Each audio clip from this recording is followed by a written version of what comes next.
So good morning, everybody. Thank you very much for being here. So I would like to start this morning by talking a little bit about economics and myself. Well, here in the school, I'm taking economics higher level classes. And economics is something that really fascinates me. So economics, finance, investments, those are all kind of things that really hit something on me and I really do like. And throughout this year, we partake in many Olympiads through the Scientific Initiative Club that we have here, the IC. And one of the Olympiads that I partake was OBECON. Well, anyways, OBECON stands for Olimpíada Brasileira de Economia. And we partake this start of this year and consisted of about 7,000 high schoolers across Brazil. And the first two phases was an online phase, where basically we had to test our macro, micro, financial math knowledge. And the last phase was for the select 45 best people in São Paulo. This was an incredible experience. I was able to meet incredible people, including very smart people who go to very interesting universities in the future. And it was incredibly fun. I had about 2 to 3 hours of sleep on the 3 days of the competition. But now imagine, 2 weeks prior for me going to this competition, when I got the news that I was one of the 45 selected people to go, I basically had the feeling on my stomach. I think everybody here has already experienced that. When you get a little bit nervous, where you're not familiar with what's going to happen. And this simply struck me.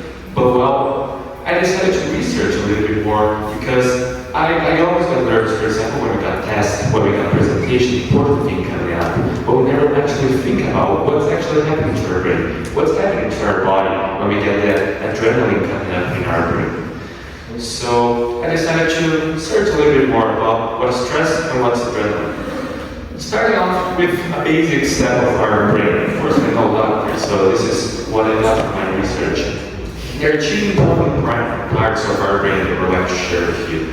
The first part is called the amygdala, which is basically the emotion processing center of our brain. So this is where, for example, when you feel that you're going to have a car crash, for example, a very interesting example, this is the part that's going to understand this and send a distress signal to the hypothalamus, which is basically where the emotions and the chemicals happen. So the hypothalamus either produces or either sends a message saying to the whole body that it needs to produce, for example, adrenaline in this case. So those are the 2 most important parts of our brain that I found in this story. So I want to correlate a little bit about what's happening to our brain and adrenaline, because basically adrenaline, it is what's happening to our brain when we get that feeling of nervousness, when we get that anxiety that's happening to our brain. Basically, it's adrenaline that is kicking in your body. So the first curve that I got after getting my research, I decided to first search a little bit more about what's happening, for example, when we get a presentation, when we get an important test coming up. Because sometimes in the middle of the presentation, I get the feeling that I'm really, really nervous. So I feel like there is a peak of adrenaline. And after my research, I found that there is actually, during the presentation, there is this peak of adrenaline. And approximately 1 minute after you start, either for example saying or start doing your test, this adrenaline level actually goes down. Of course, this is for normal situations. However, if you have adrenaline peak, then you have a panic attack. So this is a really interesting graph to really understand what's happening to our brain. Basically, we have to learn how to control this adrenaline. And when you feel like you're the most peak of your adrenaline, always think about this graph. Think about you can either follow the green curve or you can go to the red one and actually have a panic attack.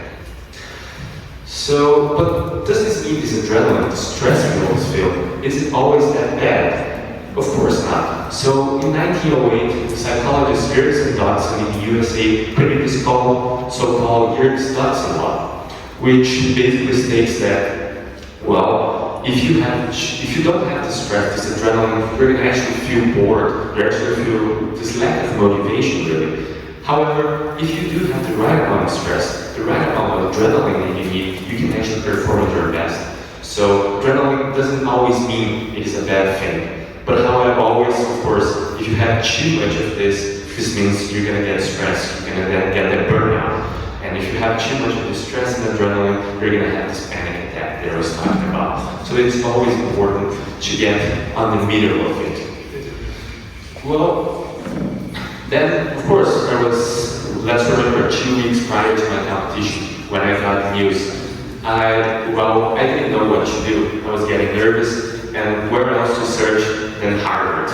So Harvard basically stated that there are 4 steps you have to do to actually relax yourself. The first one is just stop and evaluate.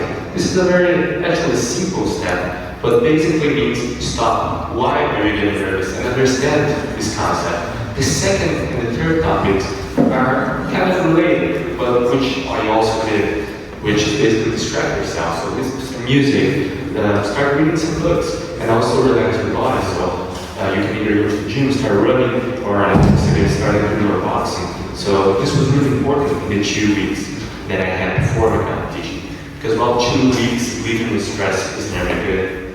And the 4th steps, of course, it sounds a little bit silly, but Harvard says reassure yourself. So basically says everything's going to be fine, and everything will be fine.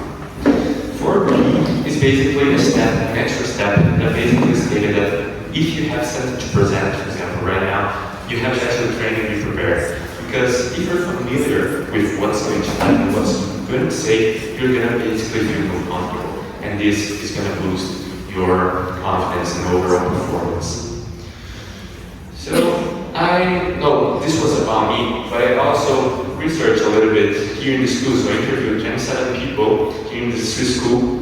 And if we were to generalize what the answers I got to what you do to relax, most of the people do physical exercise. So I heard from, most of the people said they went to the gym, horse riding, gymnastics, and also heard some hobbies, for example, reading a book, painting, photography is also important, listening to music and hanging out, including many other activities. One activity for which I prefer not to say, but this activity starts with the letter S. And, well, if we were to continue, basically, I talked to you about how can we actually train. So, if you have the 2 weeks to actually be relaxed, you can actually do a lot of things. But what can we do for that sudden adrenaline rush? For example, in a job interview, when you get a sudden question, or in the school when someone comes at you and asks you a random question, and you have to suddenly answer this question. So, of course, there is no magic formula for it, but I came across Matt Abrams. So he's basically a lecturer at Stanford University, and he does all kinds of exercise, and one of you would like to replicate with you all here. So to train this kind of sudden rush of adrenaline, of course you're not going to get this one right here, but basically you're going to have to work in pairs now. Working in pairs, one person is going to be person A, the other person is going to be person B. Person A is going to give a gift, it can be anything. And then person B is going to say, thank you for the, anything that I give. Thank you for the flower, thank you for the car, the chocolate. And then person A is going to have to suddenly answer why the person liked it. So I knew you would like this because of, and then this is the small steps to actually train your brain. So if you want to actually try it right now. So person A is going to give a gift, person B is going to receive and say what the gift is, and person A is going to have to say why the person liked it. Hope you were able to do it. Is, well, you know there is no magic formula for it, but as Matt has said in his lecture, those are the small steps that we actually can train our brain and have a little bit more prepared for the next time when an actual sudden question comes up. So those kind of exercises actually train a little bit about your reflexes. But to conclude, I'd like to finish off with a quote. It basically says, work does not take away tomorrow's struggle, it takes away today's peace. Thank you very much.